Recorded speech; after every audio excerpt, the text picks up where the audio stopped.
আলু দিয়ে বানানো এই নাস্তাটা বানাতে যতটা ইজি, খেতে কিন্তু দুর্দান্ত মজা। আজকে এটারই রেসিপি আপনাদের সাথে শেয়ার করব। হ্যালো এভরিওয়ান, আসসালামু আলাইকুম। সবাই কেমন আছেন?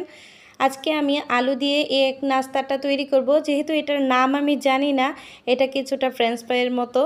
তো আমি এখানে আলুটা ভালোভাবে ম্যাশ করে নিয়েছি। তারপর কিন্তু দিয়েছি লবণ, 1 প্যাকেট ম্যাজিক মশলা, তারপর দিয়েছি কর্নফ্লাওয়ার আর একটু দিয়েছি মরিচের গুঁড়া। সব কিছু একসাথে এমনভাবে মেখে নিতে হবে যাতে কোনো দানা ভাব না থাকে। আর চাইলে আপনারা ম্যাশার দিয়ে ম্যাশ করে নিতে পারেন। তারপর আমি এখানে ভালোভাবে মেখে কিন্তু একটু লম্বা লম্বি শেপ দিয়ে নিয়েছি।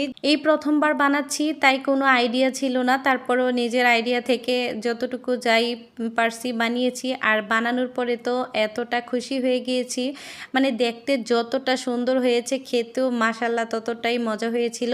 একটা প্যানে আমি পরিমাণ মতো তেল দিয়েছি। তারপর কিন্তু এক এক করে সবগুলো পটেটোর রোল দিয়ে দিয়েছি। আর হচ্ছে আমি খুব টেনশনে ছিলাম যে তেলে ছাড়ার পর পটেটো রোলগুলো কি ভেঙে যাবে কি না, কিন্তু না, মাশাল্লাহ এত সুন্দর হয়েছে আর ফিনিশিং এত সুন্দর এসেছে। আমি এক ব্যাচ উঠিয়ে আরেক ব্যাচ দিয়ে দিচ্ছি। আর আমার বাচ্চাদের কিন্তু আলুর নাস্তাগুলো খুব পছন্দ। ফ্রেঞ্চ ফ্রাই ওরা বেশি পছন্দ করে। সবসময় তো কাঁচা আলু দিয়ে কেটে ফ্রেঞ্চ ফ্রাই বানিয়ে দিই। আজকে সেদ্ধ আলু দিয়ে কর্নফ্লাওয়ার দিয়ে বানিয়েছি, আর খেতে কিন্তু দুর্দান্ত মজা হয়েছে।